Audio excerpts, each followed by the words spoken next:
This program is brought to you by thepodcastfactory.com.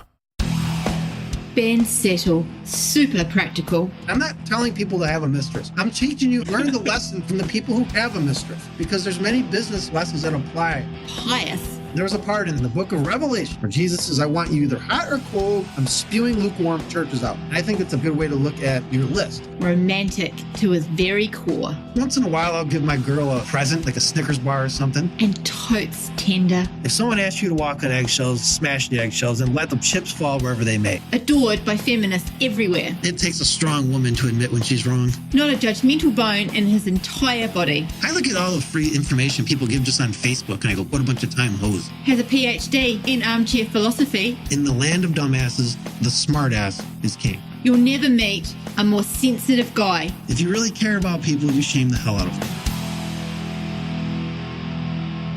This is Ben Settle, the Ben Settle. Excuse me. Whoa. What was that? All right, let's start. Let me try this. Let me try this again. BenSettle.phlegm. This is the BenSettle.phlegm. This poor microphone. BenSettle, the BenSettle.com podcast. You know, that opening, is accidental as it was, is actually kind of dovetails with what we're going to talk about anyway. Okay, first of all, before I say what it is, there's a publication I highly recommend everyone read. Everyone, when you hear copywriters, oh, you got to read the National Enquirer, right? You got to read whatever, the Star, you know, all these celebrity gossip ones. I say you want to go much further back than that. You want to go to the good old Weekly World News. Now, the Weekly World News is no longer in publication. It's been out of print for many years. Unfortunately, it just did not have the audience, Jonathan, that there weren't enough me's out there who just eat this stuff up. But even the great Eugene Schwartz, the great copywriter, he, in his talk to Phillips Publishing, he says, you should all be reading the Weekly World News. And he goes, I don't know if you guys are advocates of the Weekly World News or not, but it teaches you the extent to people's ability to believe in things. Because, you know, this is some far out stuff. You know, it's like my Enoch Wars books are probably more in reality than the Weekly World News. But there's 10 reasons I think people should read it, beyond the fact that I'm saying to read it, just for me telling you. And I'm going to go over all 10 of them now. By the way, before we get into this, I know everyone's going to rush over to Google Images and Google Books. And yeah, you could read them online. But I'm telling you, there's nothing. The experience is 100 times better when you actually order some back issues, which you can do at weeklyworldnews.com, which is also a fun site to visit anyway. But you can order like a pack of 36 back issues. And I've been going through them. It's better than TV. And I'll talk more about that in a little bit. But first thing, so besides the fact that it shows people's ability to believe, here's some more reasons to read the Weekly World News. The ads. There are some great direct response ads in these, Jonathan. Like just some really good, you know, some of them are kind of far out there too, but look who they're selling to, right? But there's also some decent, like some really good, like I think I found some Halbert ads in there. I did find some Halbert ads in there, but you know, that was not I don't think that was a cheap place to advertise either. So, you know, you're reading good ads and you can see if you have them in order, like I do, in monthly order, you can see which ones have been running over and over and over. Now, these aren't necessarily going to reflect today's marketplace, but it does give you an idea of what overall human impulses and that sort of thing. A lot of stuff has never changed. People still want to lose weight. They still have vanity. They still want prestige. They still want to know the future. A lot of ads for stuff like that in there. They still want all the same stuff. And when you start looking at these ads, you can start kind of seeing a pattern. And you can start working these things into your emails. Not necessarily the weird stuff, but the appeals. Another reason are the headlines, Jonathan. These are some of the best headlines I've ever seen in my life. And now you can't necessarily adapt all these to what you're doing, but you'd be surprised how many you can. Here's a few I have in front of me. God, this is a great I love this publication. The Bigfoot Diet. Let's see. He loses 150 pounds. It can work for you too. Now, if you were in weight loss, how could you not read the Bigfoot Diet? You know, yeah. Not that you necessarily need to adapt it, but it's interesting how they work this stuff in. They did. Here's another one. Fat cat owns 23 old ladies. Like this cat is like a ton, and usually it's like one old lady owns 23 cats. This cat is so special. He owns 23 old ladies.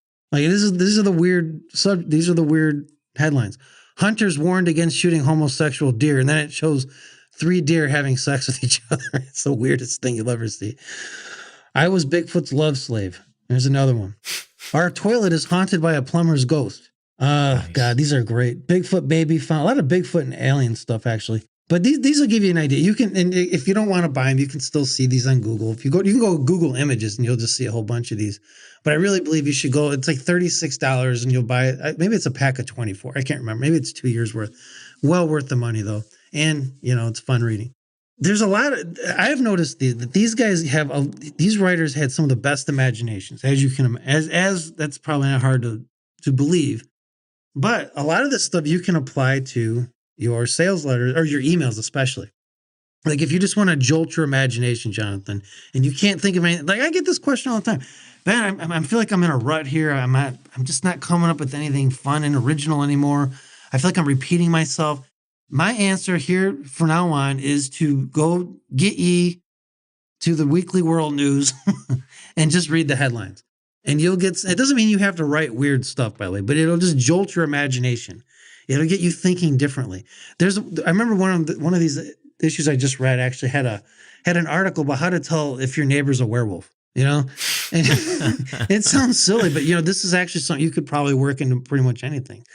How to tell your neighbor this, how to tell if your neighbor is that, whatever it is you sell. How to tell if your neighbor is on steroids, how to tell if your neighbor is really a guy or whatever it is, whatever you're selling. How to tell if your neighbor has a podcast, Jonathan, whatever it is. You can work these things in. They've already created the structures for these headlines for you. And even though they may not sound as cool when you adapt them to what you're doing, they're still going to be different. They're still going to stand out, and they will jolt your imagination to think a different way. These issues are not very expensive, by the way, to buy. Again, you can see them for free, but if you go to weeklyworldnews.com, they have a bunch of like Bat Boy stuff. I guess that was their like mascot, Bat Boy. I don't really understand it, but they have a lot of weird stuff like that there that you can buy. So if you're into that, you can do it. Highly recommend buying the back issues though. Infotainment is a big part of Weekly World News. In fact, you could just say it is all infotainment. There's obviously none of this is real. I hope nobody believes the stuff is real at least. And as much as I wish some of this was real, like, apparently aliens were endorsing presidents and all that sort of, according to some of these headlines. But it's all infotainment. Like they are really writing in a way that's entertaining, but also informational in a sense. Now, obviously, these are fake news articles and all that, but it gives you an idea of how to write in a way that's both entertaining and factual, which is like a lost art, John. We just talked about this. Like Gary Bencivenga is one of the people that is really good at that. Gary Halbert is really good at that. If you want to write really high-selling emails, you have to become good at that. You have to be able to kind of merge information and sales pitch and all these things together so it doesn't look like you're trying to do any of these things. It's just kind of there and you can't even tell the difference. In fact, that's how you know you've done it right. When people can't even tell the difference, they don't know if you're trying to sell them or not. Like, because they're so caught up in your story or whatever. Very powerful stuff. It's all infotainment. And a lot of the ads that I find in these are infotaining too. So it's almost like all these people were doing this way before it became a thing. I guess I'm kind of behind the curve, Jonathan, but so be it. We talked about positioning 2 weeks ago about Ken McCarthy's the master positioning. Well, there's also ad placement positioning. Now, I don't know if this is going to apply to too many people listening to this particular podcast, Jonathan, but it's interesting to me. One thing I've noticed as I go through these issues is, not all the time, but sometimes the Weekly World News people will put an article about whatever next to an ad that's sort of the same concept. So one example would be, I was reading this article. There was an article in there about how to prevent yourself from losing hair, to not go bald. But then next to that article, and it was actually a factual article. Like it didn't have Bigfoot in it or anything like that. It didn't have any crazy stuff. It was actually just like a regular article with good tips on how to not lose your hair.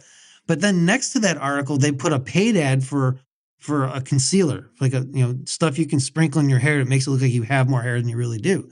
And I thought that was actually very, very clever. That was extremely clever actually. And I don't know, there's ways you can apply this online. I'm not going to go into all that now, but it is a good way to start thinking. It's kind of like the Walmart thing. When I learned about Walmart, because Michael Senoff and I sold this product, he created this product about how to get into Walmart, like how to create a product and get it selling in Walmart and other monster retailers.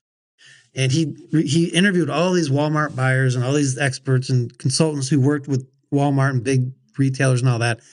And one theme that kept coming up over and over and over is if you want to get your product in Walmart, and this would apply to any other retail store, not just Walmart, is you tell the buyer, here's how my product can help sell the one next to it, which, it seems very common sense, but apparently it's not very common for people to think like that.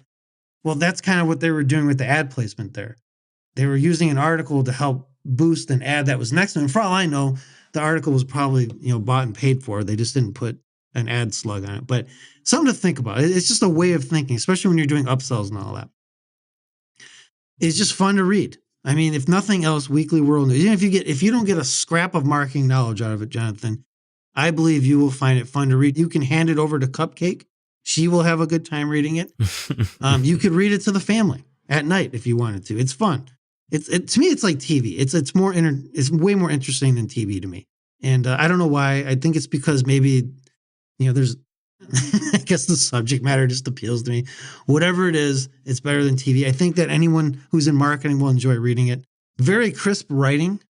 This is good writing. Like any type of editorial writing should be. It's not only infotaining, it's not only interesting, it's not only fun, but the writing is very, very easy to follow. It's very crisp. It's very clear. They don't use a lot of big words and all that. They kind of take the Eugene Schwartz route where they say try to avoid words with more than 3 syllables, and that they do it. It's a very, very simple, easy to read articles, which if you're going to write emails and sales copy, this is what you should be modeling it after. Instead of trying to over-intellectualize everything, they write with emotion and images and just clarity. Very simple stuff, very copywriting 101 stuff, I might add, but it is what it is. And then finally, the 10th reason to read the Weekly World News, if for no other reason, and you can read some of these on weeklyworldnews.com, is to read the column by Ed Anger. Ed Anger is his name. And he's always angry about something. He's always angrier than whatever. I'm angrier than this, that. And then he goes and rants about something political. Very right-wing guy for the most part. Very kooky, extremely kooky. If I was a political radio talk show host, I would model my own self after Ed Anger, even down to the name Ed Anger. And not only that, but when you read his rants, they give you good ideas for rants for your own emails. Not that you have to copy like his subject matter, but he shows you how to write in an entertaining way that's also informational. So I'm just going to wrap it up with this, John. This is a very short podcast, but if I've done nothing else but get one person listening to this to buy the back issues of Weekly World News and not just be a cheapskate and look at it online, I have done my job, and I have done my duty to help Weekly World News, however they're trying to survive these days. They have like a YouTube channel and all this. They don't have their print publication, but that's it for this time. I don't know what'll be next week. I haven't thought that far ahead, Jonathan. I'm sorry, but so be it. All right. Another bensettle.com podcast is in the can. Be back next week. You've been listening to the bensettle.com podcast. To download yourself a free issue of Ben's prestigious $97 per month email players newsletter, which is going to show you 24 ways to write emails people eagerly read, click, and buy from, head on over to www.bensettle.com. Well, off you go. You know it makes sense. This is the podcastfactory.com.